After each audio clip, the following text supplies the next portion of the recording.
You can see here that we've protected the surrounding areas and suspended our reinforcing with some pieces of wire.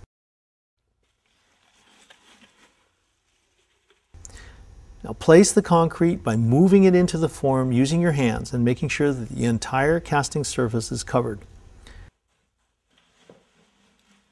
Work gently around the embedments and inlays. We don't want to dislodge any one of them.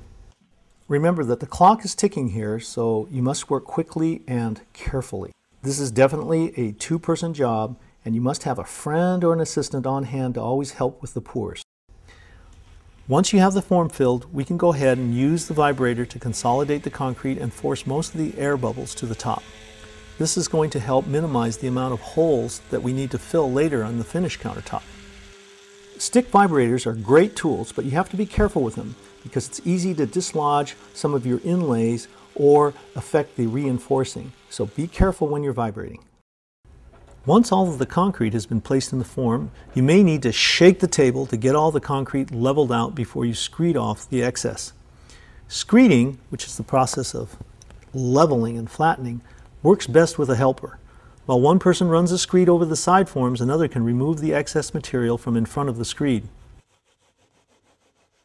While screeding off the concrete, keep things moving along because by this time, chances are the concrete will start to stiffen up.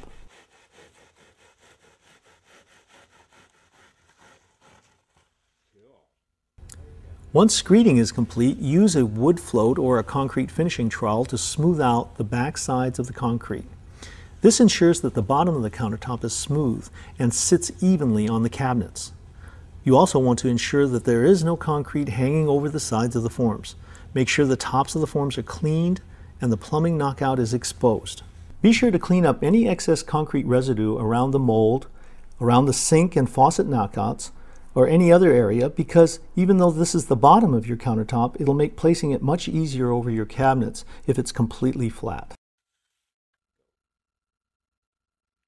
Snip those wires that suspend the rebar cage.